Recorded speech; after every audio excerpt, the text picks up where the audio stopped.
everyone, and welcome to Difference Makers Discuss Live. I am your host for today's episode. My name is Dee France. I'm the Wellbeing and Support Lead for Chartered Accountants Ireland, and I chair the Chartered Accountants Worldwide Wellbeing Task Force. I am delighted to announce the launch of a new groundbreaking global report on resilience and wellbeing of the Chartered Accountancy profession. This inaugural study, developed in collaboration with the Resilience Institute, is based on insights from nearly 700 chartered accountants worldwide. It offers an in-depth exploration of the profession's strengths, challenges, and opportunities for growth. Today, we'll explore some of the report's key findings, such as the remarkable levels of curiosity, altruism, and adaptability that chartered accountants bring to their roles, traits that make them invaluable to businesses globally. However, the report highlights significant challenges, including the effects of multitasking, worry, and sleep deprivation. Thankfully, the report also provides plenty of practical recommendations to build resilience, such as monotasking techniques, cognitive behavioral strategies, and structured resilience training. We are thrilled to have with us Brad Hook, author, partner, and head of Resilience Lab, and Declan Scott, chartered accountant and senior consultant for the Resilience Institute, who bring invaluable insights and expertise to this conversation. Together, we'll discuss how these findings can shape the future of chartered accountancy and empower professionals to thrive in their roles while maintaining their well-being. Brad and Declan, you're very welcome. So look, as we get into the main sort of meat of the conversation, we're going to just before we do that, we're just going to have a quick chat about the survey itself. So, Brad, maybe you might just take us through the kind of the nuts and the bolts, what actually stood behind the survey and what actually the respondents saw. So it might be quite interesting just to give it a bit of context. Yeah, so the resilience assessment is a tool that has been developed over around 18 years. It originated with our founder in his executive clinic. It was a way of understanding humans' strengths and risks. It evolved over the years into the resilience diagnostic, which is a tool that we've rolled out at scale across thousands of organizations worldwide, hundreds of thousands of participants. It's in its fifth version right now. We're rigorous about having the tool assessed and made valid and reliable through psychometric testing. And what we did is we released it to almost 700 chartered accountants worldwide. And what it does is it provides each individual with a snapshot of their personal strengths and risks across 50 factors that underpin human resilience. And this includes physical, emotional, mental, and social fitness. All of these skills that enable us to flourish as humans in our busy modern environment. So each person is presented with a statement and they answer that statement on a Likert scale. And then what we do is we produce group reports. And we do this for the organizations that we work with to show what are the trends across different teams, across different locations, across different sectors, and even across the globe, as we've done in this particular instance. Great. So I think that's great, as I say, to have a bit of context. So I think we'll start with the good news, the strengths of the profession. The report highlights curiosity, altruism, and creativity as key strengths of chartered accountants. How do these traits contribute to resilience and professional success? And Declan, I might go to you for that one. Yeah, well, being a member myself, it's brings me back. I'm actually 30 years a member this year, so that dates me, and it's been such a wonderful foundation for the work I've done. And when I reflect back on the survey results and think some of the things that I learned coming through the profession, whether it's just getting through my exams and that was a big challenge at the time, and then coming through articles and working in a professional firm and being able to use those skills that were really the curiosity, altruism, and creativity have carried me through 30 years now across 5 different countries and many different jobs and own businesses. And it's no surprise to me. People often think, oh, accountants creative. Well, it is actually one of the most creative professions. And in fact, that's that's why I got into it. I used to be a tax advisor. So I loved actually working out how to get around the system. I think it was my growing up on the border with Northern Ireland, it was my resilience that started there that made me curious of how do I do this and do it better and help others doing it. So being curious, being creative, and altruistic for those that don't use that term altruistic, I think what sums it up is we're a caring profession. A lot of our business relies on trust. A lot relies on trust building, and we become trusted partners with clients. So we literally get inside their business. We're there for the long term. So that's an important skill that we have cultivated, for want of a better word, over our career.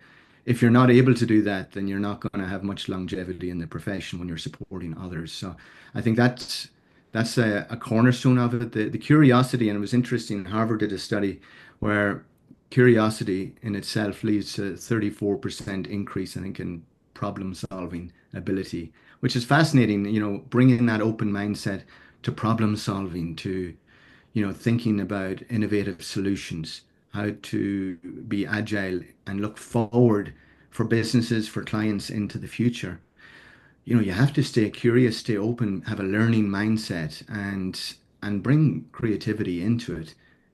Again, it's been publicized in many different places, from Gallup to others, that when you have this powerful triad of curiosity, creativity, and altruism, people are in it for the long haul. It's a meaning, it's a mobilizing meaning, because you're helping others in their business.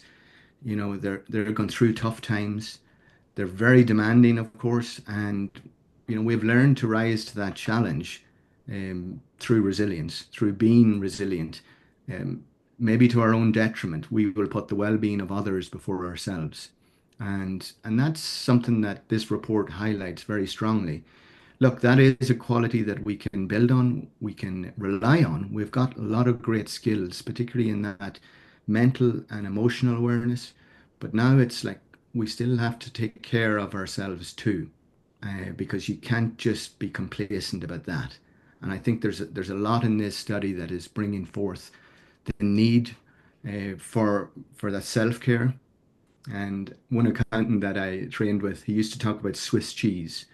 When you cut through Swiss cheese, you see all the holes. We're really great at some things, and then we have these huge gaps. And I think the report is really highlighting some of those gaps that we need to fill in. That's actually fascinating, I have to say, Declan. I think a lot of people would be surprised at the creativity element and how strong the score was on that particular area. So very, very interesting insights there. So I think it's obviously important to look at the challenges within the profession and the challenges that came up in the study itself. Multitasking, hypervigilance, and poor sleep quality were defined as challenges. So maybe, Brad, you could just share a couple of examples of how these would actually impact the day-to-day performance and well-being of the accountants that are out there and listening today. Absolutely. So I come from a family of accountants and I've seen this firsthand. I'm still surprised when job ads say multitasking is required. The research shows quite clearly that multitasking, for example, it rapidly drains our cognitive resources. It gives the illusion of productivity, but if you find yourself at the end of the day feeling completely exhausted, it's a real call to action to ask yourself, was I multitasking? Some research suggests that if I'm working on 5 tasks simultaneously, 5 threads simultaneously, I lose about 80% of my time to what's called context switching. We're not actually running the tasks simultaneously. We're jumping from one to the other to the other. A far more effective habit is monotasking, which is just focusing on one thing through to completion, potentially stepping back, taking a short break. It can be a micro break of 10 seconds or 1 minute if you can afford that, and just recalibrating and then stepping into the next task. These types of rhythms of resilience can make a huge difference. Hypervigilance is the state of being constantly switched on. And it's a real challenge, especially in those last few hours before bed. Have you ever found yourself going to bed and then checking the phone one more time just to see if anything interesting came through. I often say in my workshops, I don't think anyone has received an email in the last half hour before bed that actually helped them to sleep better. Yet we practice these habits. And most of these are habits. Multitasking is a habit. Whatever we practice, we get good at. Hypervigilance is a habit. If I'm constantly on high alert without creating space to downregulate the nervous system response, calm, ease my way towards evening, I'm going to be in that highly alert state. And it can lead to mental and emotional exhaustion. It's like keeping the foot on the accelerator without ever taking a break. It wears down the engine. And sleep, well, sleep is the cornerstone of resilience. It's during sleep that our brains process information. That's when memory consolidation occurs and we restore our energy. And in fact, in deep sleep cycles, there's an effect where the brain actually flushes out plaques and toxins. And if we're not getting enough sleep, then that's not happening. So we're undermining our ability to think. We're not regulating our emotions and performing at our best. So who would have thought that one day a foundational aspect of high performance at work would be getting good sleep? But the research is clear, we're not. There was a study at the start of the 20th century that showed on average adults were sleeping for 7.9 hours per night. Last year's Gallup research shows that we're sleeping for around 6.3 hours per night. And this is really taking its toll. So getting a good night's sleep sounds easier than it perhaps is in practice, but there are many, many things that we can do. And a good place to start is just creating a cool down routine so that we're not jumping straight from a laptop with blue light, which actually reduces our melatonin, the sleep chemical. It's to create a little bit of a routine whereby we can unwind in the evening and start to ease our way towards sleep, really protecting that 7 or so hours as much as we can without putting extra pressure on yourself. And there's lots of tools in the resilience program that we'll be happy to share about that. But those three are real concerns for accountants, and that's what we saw from the data.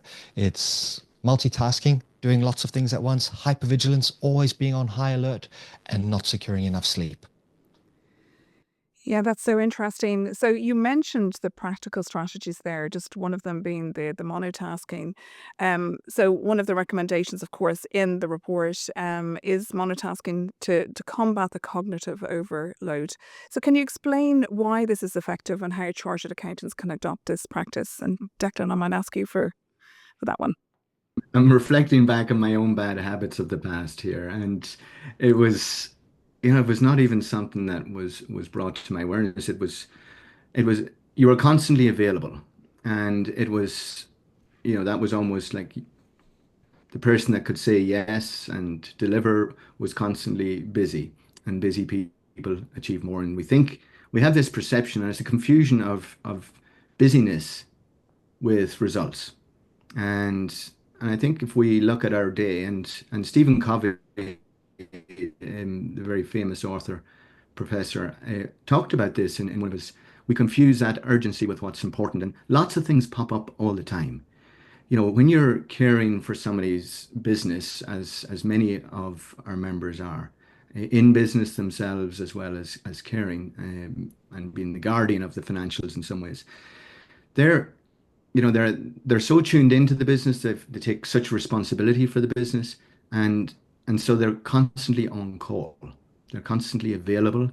And we might think about our own business, 80% of the day. When you've got 10 or maybe 20 clients and they are all pulling at you, and their work, their business is the most important thing, it can be very, very difficult. We can suffer from being pleasers, and we will jump from one to the other. And so by the end of the day, we are in that position where we're mentally fatigued. Mental fatigue is drains us so much more even than physical fatigue. Physical fatigue will help us sleep. Mental fatigue will keep us awake. And then we're worrying about the things we miss, even if it's not that important. There's the fear of what I might have missed and what I should have done. And so this constant reflecting, reviewing, can go late into the night. And I can recall in my own professional days, working in public practice, it was It was working late at night was the only time I got some quiet time to really do focused work. And many of my colleagues and friends that are still in the profession would say that. I'm so overwhelmed with meetings and busyness during the day. I have to do the work at night that I need to concentrate on. And that has, just that's a factor many people face in regardless CAs and others. They need that quiet space. That monotasking, although it sounds like what you can just do one thing, it's almost unheard of when you've got, your phone ringing, you've got messages, you've got, you know, people walking into your space. But working with people in the profession over the last number of years, we have many of the major clients who have seen the value of resilience. PwC and others have been 20 plus years working with us. They're not doing it just for the good of they're not doing it to be nice, put it that way. They're doing it because there's returns from this. They've introduced initiatives like Focus Friday and realizing that we're not machines, you know, realizing that we can't have multiple priorities. That priority means one thing. So starting to get a lot more, intentional about how you plan your day and your week, learning to say no, learning to, you know, help clients see that you have limitations, you have boundaries. The digital boundaries are really important. Otherwise, you're constantly getting bombarded. And each time you lift your attention, each time you're interrupted, as Brad mentioned there, the switching, it takes up on 25 minutes to get back into a state of focus and flow. That was a study out of the University of California. So if we're constantly being interrupted, digitally or otherwise, there's possibly no time during the day when we're actually in that state of deep immersion and focus, which is essential for the work we do. And so the practice then to start being very deliberate with your time and your day. Look, we sell time. That's how we make money. We sell time, and yet we're diluting the power of what we're doing. So things take longer.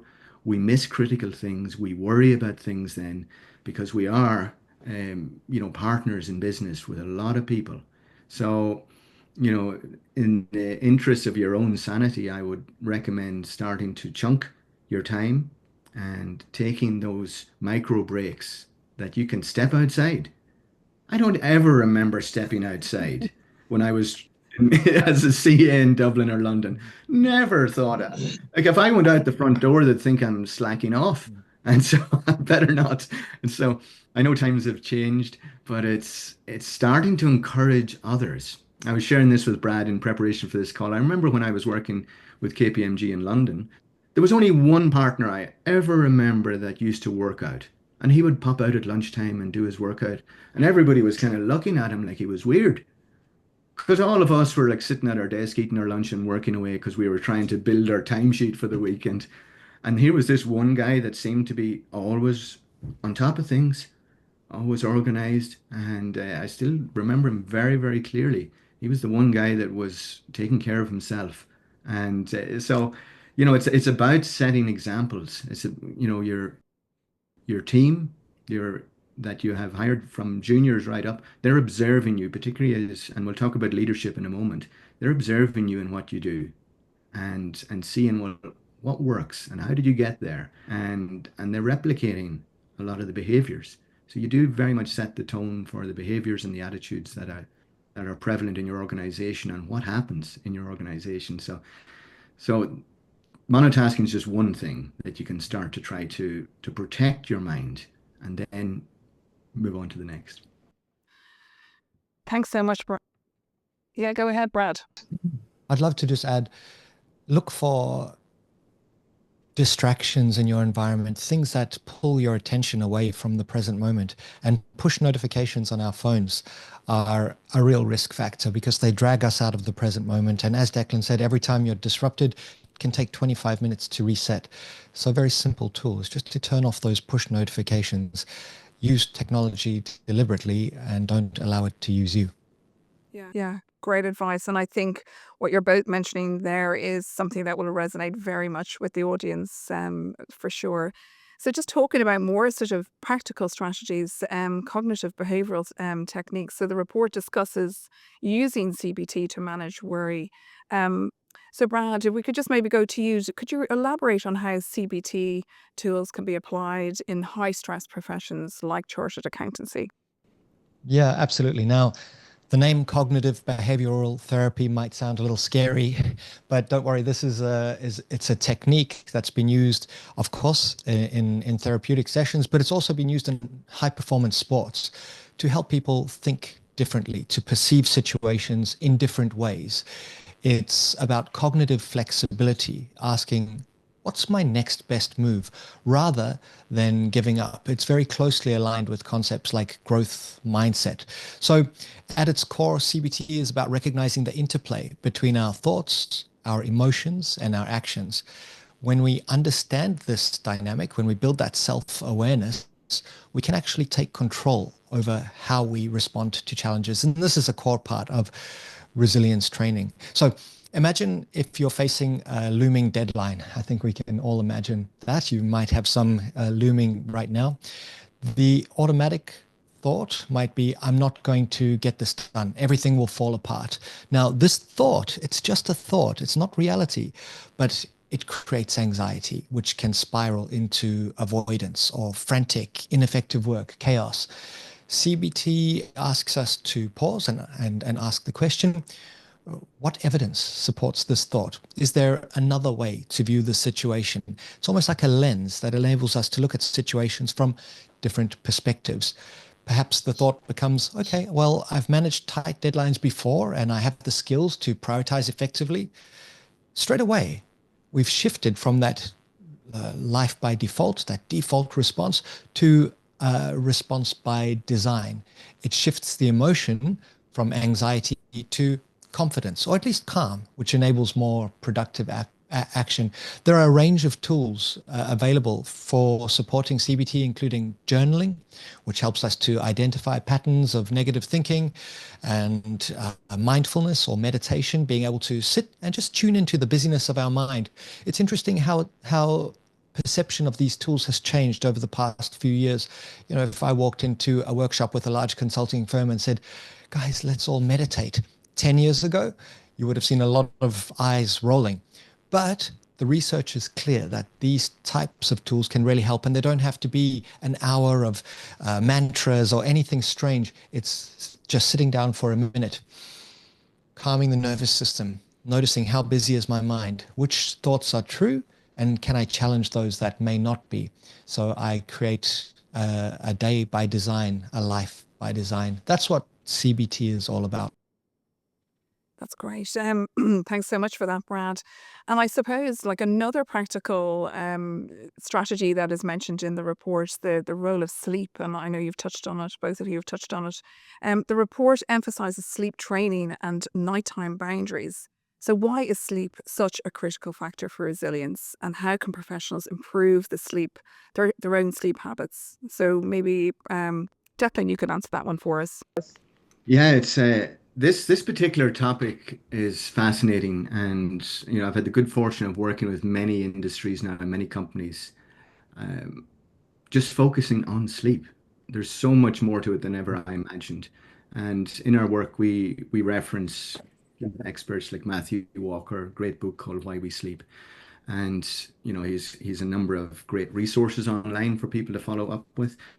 But what I never realized when I was in the working world and at that time is that it was very ad hoc.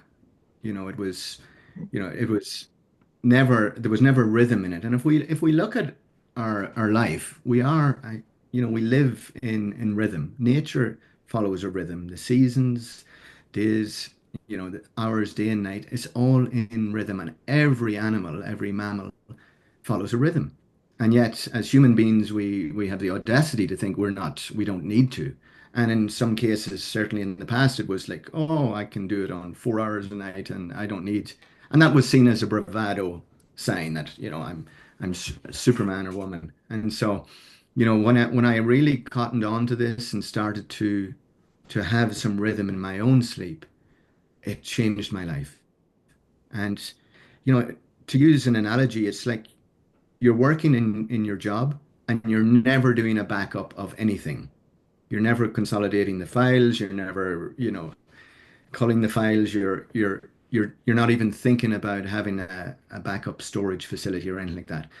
The sleep in itself does consolidate and even bring forward some of that creativity we need. It's an important, that phrase, sleep on it. Well, it actually does. You do start to think laterally during the night. That's where some of your best ideas may come after having a night's sleep. And then using that fresh energy and appreciating the rhythm of the day. Many of us, um, will waste valuable time when our energy is high in the morning. That's when we come in and we do our aimless scrolling or look at our emails, and that's your most productive time of the day. When you follow your circadian cycle of 24 hours and see, actually, the afternoon, by nature, we're going to be losing energy, and we shouldn't be going into critical performance reviews or meetings at that time in the evening. We are not at our best, and realizing that your brain is not on a constant setting of on and alert. We are going up and down in cycles all day, and within that 24 hours, every 90 minutes we're going through a cycle called the ultradian cycle. And so appreciating too that you won't keep focused for much longer than that at any time during the day, but we start to wane in that postprandial period of the afternoon. That's not the time to be taken on new tasks that you need to have focus and rational thinking with. You know, so you start to plan your time and plan your day and plan your night so that you're going to bed and literally you flop into bed and in the morning you are waking naturally. You don't need to keep hitting the snooze button. When you appreciate and tap into the natural rhythm of the body, and I was on the east coast of the US yesterday, so my body clock is a little weird today. Even that 1 hour difference or 2 hour difference can upset so many things in your day. We know it when the clocks change. You see the impact of just a 1 hour change on every living creature, and yet we ignore that. We work hard during the day, we're mentally fatigued, we like to party, we like to go out, we sometimes have to go out and entertain clients. Our sleep is almost secondary to what we do, and yet we're constantly being depleted, and we were in sleep debt. And for those younger members, and I saw in the report, the younger members' resilience, and it's not unusual. Their resilience is often compromised. They may be going through phases where they're dealing with young families and they don't have the luxury of 8 hours sleep a night.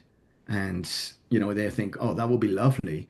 But yet we have very bad habits and we're not honoring the rhythm that will help us in our day and our night. And we are working late, we're hyper vigilant, we're awake thinking about things. And just my final comment on this, one of my dear friends down in New Zealand, he's a sleep doctor.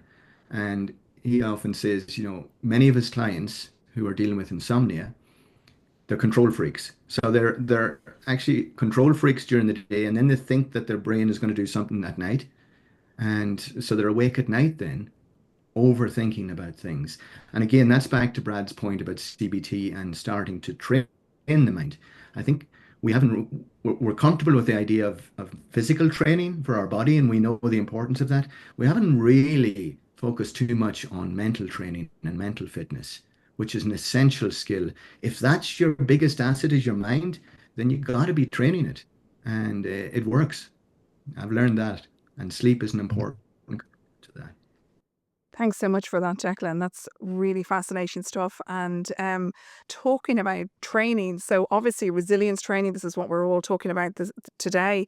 So, what makes resilience training a game changer for sustaining long-term well-being in the chartered accountancy profession? So, that idea of training and what can we be doing practically? So, Brad, I might go to you on that one. Sure. So resilience training is not new. In fact, the Resilience Institute was founded in 2002 by a medical doctor, Dr. Sven Hansen, who worked closely with PwC, and we've continued that relationship over the years. In fact, I'm running a session for them in a few minutes. Resilience training is all about building a set of skills that enable us to navigate a changing world effectively. So it might be useful to define resilience. So from our perspective, just grit or perseverance, that's what people often think about when they consider the word resilience. Our definition and our approach is far more aligned with anti-fragility as popularized by Nassim Nicholas Taleb in his book Anti-Fragile. It's how can we not just survive stressful events, but how can we actually grow stronger and thrive amidst chaos, change, challenge, uncertainty? So the first component is what we call bounce. And the research shows quite clearly that 77% of the time, humans grow stronger as a result of change, challenge, adversity. From our perspective, we want to enable people to recognize that's insight or self-awareness. Recognize I'm on a downward spiral, and we've actually deconstructed the different stages of a downward spiral, emotional, physical, mental, and have the skills to bounce forward fast so that we don't linger on a downward spiral for longer than is necessary. The second component is what we call growth. And this is about our vitality, our well-being, as Declan said, our sleep, our ability to activate calm so that we have a baseline of calm. And habits, how can we close that knowing doing gap? Because it's fine to learn a whole lot of theory, but putting it into practice is hard. It takes time and effort. How can we make that change easy so that we can bypass the natural resistance we all feel to change? The third component is connection, our relations. And in this, we learn about skills that help us to tune into those emotions that we all experience. That's emotional literacy, and ways to reframe it, cognitive behavioral therapy. So, I can name that emotion, I can tame it, and I can reframe it so that I can move forward effectively. We also look at empathy, which is one of those super skills in this changing world, where we spend more time than ever interacting through screens rather than in person. So we lose some of the nuance of being a human and understanding people in social settings. So empathy as a real competence. And the research shows that EQ is twice as important as IQ and technical skill combined for leaders. And we're all leaders in some context. And finally, we look at flow, which is our high performance zone. This is about attention control. How can we focus our minds on what is most important or meaningful in the moment and find those flow states? The McKinsey research shows that when we're in flow state, we're up to 500% more productive. When teams are in flow, they double their productivity. But there is a critical driver of anti-fragility and flow, and that is balancing performance with care, the rhythms of resilience, as Declan said. So if you're considering resilience training, I recommend finding a provider that is evidence-based. Accountants in particular, in my experience, want to know that these ideas are based in solid, robust research, that it's practical. You don't want a whole lot of theory. You want to be able to take away one or two skills and use them immediately, and that it's integral or holistic, that it's not just one dimensional. Here's skills from psychology, because we are integrated humans. We have bodies, we have emotions, we have minds, we have people in our environments. So you need a set of skills that help you in all of these different dimensions. And that's what resilience training is all about. We always measure our training, and on average, we see around a 38% increase in overall resilience after training, with some huge gains, particularly in those well-being factors that we were talking about before. Thank you so much for that, Brad.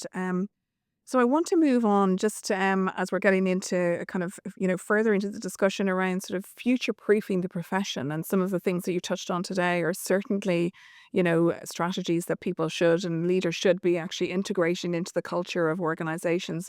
But if we're trying to attract the next generation, so the report is suggesting prioritizing well-being to attract and retain young professionals, which is key. How can firms integrate resilience into their culture to appeal to the next generation and future-proof organizations? I'll jump in there Yeah. and Brad, you can add your thoughts as well. When I reflect back on my time in the profession, it's quite a resilient profession because, it's challenging, it's tough. It's tough to get through your articles and exams. And there is a contentment in that too. It's not that we all want an easy ride. And so I think this is about mobilizing meaning. And for our profession, one of the strong points of it is that it's very meaningful, and some people call it a vocation because you are, you're supporting others, you're helping others, and particularly for the current generation that are coming into the workforce, it's really important to inspire that meaning in what they're doing. So, service to others, and how can this profession help others through service? We mentioned earlier that's the strength of the profession because we we have to build trust and alliances with our clients and whoever is needing to work with us. But we are good at dealing with setbacks. We can become a bit complacent with that, and we can become a little driven through our own, I guess, desires to succeed in our own career. So we sometimes forget about our impact on others as well. So I think having a profession where you can inspire others that you lead as well to meaning, to purpose, um, and to fulfillment through their work. I think that's really important that we call out the importance of what we do. Most people have no idea of the breadth of knowledge and experience and depth of what a chartered accountant has to learn coming through their training. Postgraduate, you still have another few years to do to really learn the ropes and to understand the breadth of business that we support.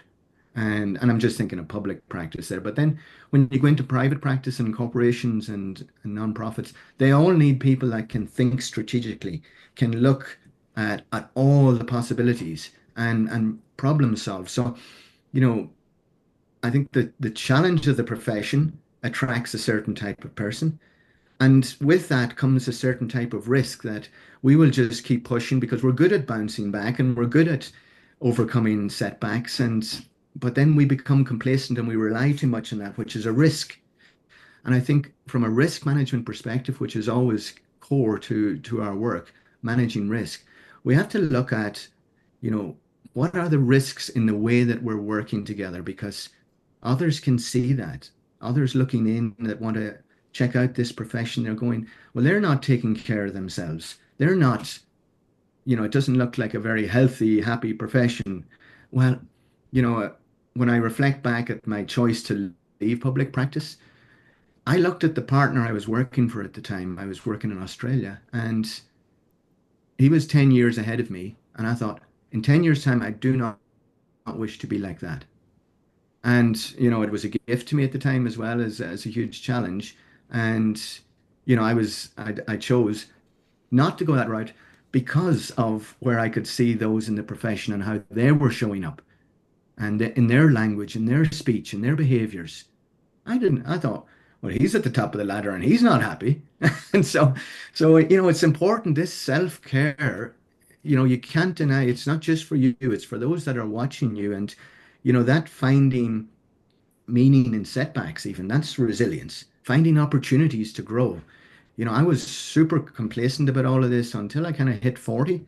And then I had some major life events with earthquakes in New Zealand. And I realized that I wasn't in control. I realized, wow, I need to wake up and start to care for myself. So, don't wait till then, I say. Take this on for yourself and start to take responsibility for your own well-being, your own resilience. And that has a ripple effect. And as leaders, you have a big role in really designing the architecture and the culture of workplaces. Yeah, we can be fantastic at what we do and build our craft, but you can't do that at the expense of your mind and body. Fantastic. Yeah.